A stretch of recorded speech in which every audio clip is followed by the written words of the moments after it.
आज दूसरे दिन भी तहरीक लब्बैक के एहतजाज का सिलसिला जारी रहा। पूरे मुल्क में तशद्दुद के वाक़यात टीवी स्क्रीन्स के ऊपर मुतवातर हमें नज़र आए। जगह जगह शाहराएँ ब्लॉक थीं और एक ऐसा जंग का माहौल था। महसूस ये हो रहा था कि ये एहतजाज नहीं हो रहा बल्कि एक एनार्की की तरफ मुल्क को धकेला जा रहा है। ट्रैफिक ब्लॉक थी, शाहराएँ ब्लॉक थीं, अमलाक को नुकसान पहुंचाया जा रहा था। अब जब ये मनाज़िर टीवी स्क्रीन्स के ऊपर नज़र आ रहे थे तो फिर बहुत सारे सवालात उठ रहे थे। सवाल ये उठ रहा था कि आखिर अवाम को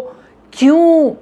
तशद्दुद का निशाना बनाया जा रहा है। एक आम उम्मती की इमलाक को, उसकी सवारी को, उसकी गाड़ी को, उसके मोटरसाइकिल को क्यों जलाया जा रहा है। एक आम आदमी को कारोबारे ज़िंदगी, उसकी ज़िंदगी को क्यों मफलूज किया जा रहा है। एक आम आदमी के ख़िलाफ़ तहरीक लब्बैक क्यों एहतजाज कर रही है, क्यों एक आम आदमी को सज़ा दी जा रही है। वो आदमी जो तहरीक लब्बैक के कॉज़ को सपोर्ट करता है, जो नामूस रिसालत के मामले के ऊपर कॉम्प्रोमाइज़ करने के लिए तैयार नहीं है, जो ख़त्म नबुव्वत के मामले के ऊपर खादिम हुसैन रिज़वी हो, साद रिज़वी हो, कोई भी हो, व्हाटएवर, वो हर उस शख्स को सपोर्ट करने के लिए तैयार है जो इस कॉज़ को सपोर्ट कर रहा है। मगर अहम सवाल ये पैदा हो रहा है कि आखिर इंतकाम क्यों लिया जा रहा है एक आम आदमी से। क्यों तहरीक लब्बैक अपने एहतजाज को एक तशद्दुद की तहरीक के अंदर तब्दील कर रही है।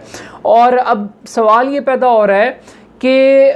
अगर एक सही काम को, एक सही मकसद को, एक सही मुतालबे को अगर आप गलत तरीके से करेंगे तो फिर उसके नताइज मुस्बत कैसे निकल सकते हैं। इस वक्त एक आम आदमी में एक रिएक्शन है और ये सवाल उठा रहा है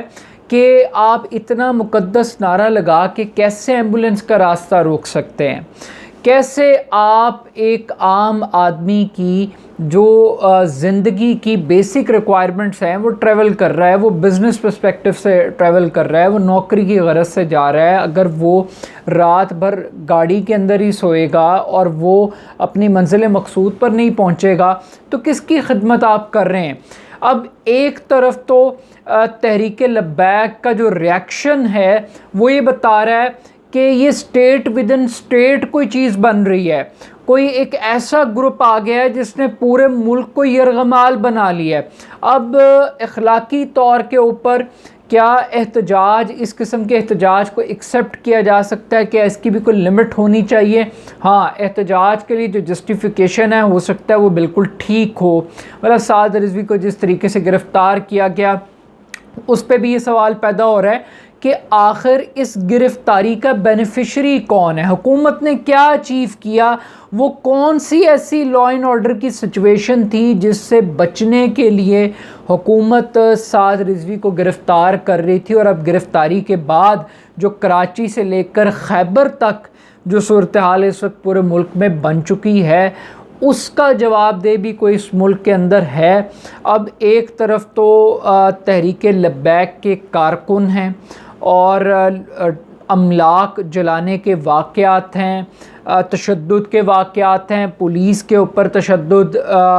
सिक्योरिटी एजेंसीज़ के इदारों के ऊपर तशद्दुद, और बाज़ इलाक़ों के अंदर अब हुकूमत को ये जाग आ रही है कि इंटरनेट और मोबाइल सर्विसेज को 24 घंटे के लिए बंद करके कोई बड़ा ऑपरेशन प्लान किया जाए। लेकिन सवाल ये पैदा हो रहा है कि आखिर हुकूमत इतने बड़े मैग्नीट्यूड के ऊपर इस प्रोटेस्ट को लेकर क्यों गई, क्यों हुकूमत सत्तू पीकर सोती रही और इस मुल्क का वज़ीर दाखिला वो अब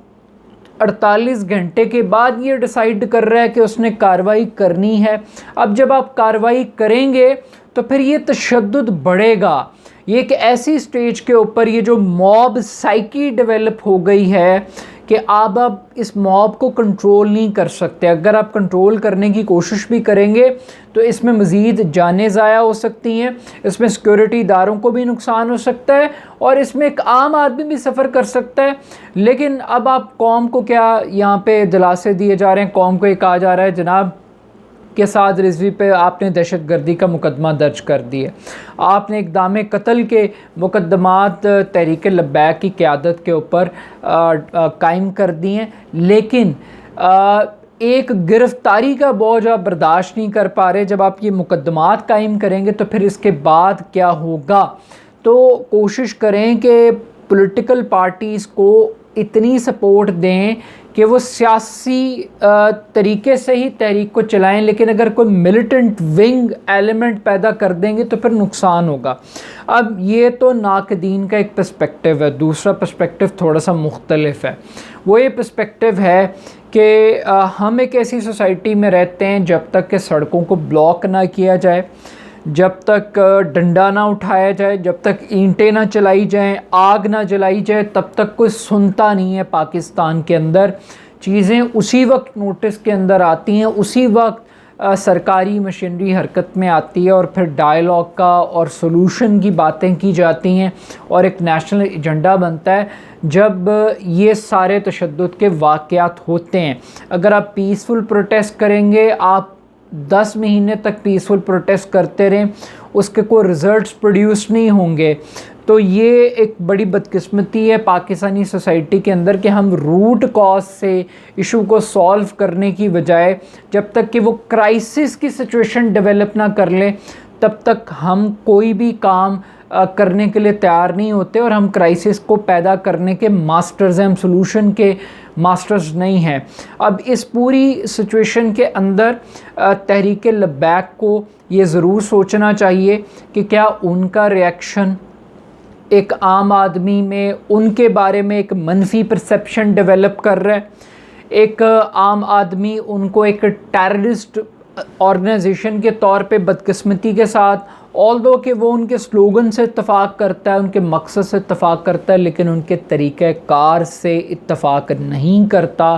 कि ऑक्सीजन सिलेंडर्स अगर हॉस्पिटल नहीं जा सकते तो फिर तहरीक लब्बैक को सोचना चाहिए कि वो किसके एजेंडे के ऊपर काम कर रही है। और अगर ये तहरीक चाहती है कि ये अपने ऑब्जेक्टिव्स को पूरा करे, हासिल करे कामयाबी, और जो लिबरल फोर्सेस हैं जो उनकी पॉलिसी से, उनके मुतालबे से, फ़्रांसीसी सफ़ीर की मुल्क बदरी के मुतालबे से जो क़ुव्वतें हैं जो तैयार नहीं हैं, अगर वो अपने करैक्टर से, अपने पीसफुल प्रोटेस्ट से उनको भी कन्विंस करते और लॉजिक क्रिएट करते और हुकूमत को ये एक्सपोज करते कि अगर हुकूमत फ़्रांसीसी सफ़ीर को मुल्क से निकालने के लिए तैयार नहीं थी या मामले को पार्लियामेंट में ले जाने के लिए तैयार नहीं थी, तो फिर हुकूमत ने एक झूठी कमिटमेंट क्यों की, एक झूठा एग्रीमेंट क्यों किया, ये सोचना चाहिए। और तहरीक लब्बैक को भी ये सोचना चाहिए कि जो गुज़श्ता 48 घंटे के दौरान इस मुल्क में एक आम आदमी के साथ जो कुछ हुआ, जो कुछ पुलिस के साथ हुआ, सवाल ये पैदा होता है कि इस मुल्क के प्राइम मिनिस्टर को कोई फ़र्क पड़ा, इस मुल्क की रूलिंग लीड को कोई फ़र्क पड़ा, इस मुल्क के वज़ीर दाखिला को, वज़ीर कानून को, इस मुल्क का हर वो शख्स जो पॉलिसी डिसीजन मेकिंग रखता है उसको कोई इम्पैक्ट क्रिएट हुआ है? तो इसका जवाब है कि नहीं। एक आम आदमी ने आपको बुरा भला ज़रूर कहा है, एक आम आदमी ने आपकी मूवमेंट के ऊपर क्वेश्चन ज़रूर उठाया, वो बदज़न ज़रूर हुआ है और उसको ये फ़ील हुआ है कि आप बुनियादी तौर पे उसको किसी जुर्म की सज़ा दे रहे हैं, इतने ज़बरदस्त किस्म के ऐसे नारे लगाकर इस्तेमाल करके। अब आप ये सोचिए कि आपकी पार्टी का नाम तक पाकिस्तान का मीडिया लेने के लिए तैयार नहीं है कि नाम भी इतना मुकद्दस है, लेकिन अगर ये लोगों का कारोबार जलाएंगे, लोगों का रोज़गार जलाएंगे, तो फिर कैसे एक आम आदमी आपको सपोर्ट करेगा, आपकी मूवमेंट को। लेकिन एक तीसरा स्कूल ऑफ थॉट भी है और वो ये कहता है कि शायद शेख रशीद साहब का अपना जो पॉलिटिकल करियर है बतौर वज़ीर दाखिला, शायद उसको ख़त्म करने के लिए, उनको हटाने के लिए ये एक क्राइसिस काफ़ी होगा उनको वज़ारत दाखिला से हटाने के लिए। तो इस पूरे मामले के ऊपर आज दिन भर जितना तशद्दुद हुआ, जितने वाक़यात हुए, वो अफसोसनाक थे, लेकिन ये रियासत के लिए क्वेश्चन मार्क है कि क्या उसको एक मॉब के सामने सरेंडर करना है या एक आम आदमी का तहफ़्फ़ुज़ भी रियासत की बुनियादी ज़िम्मेदारी है।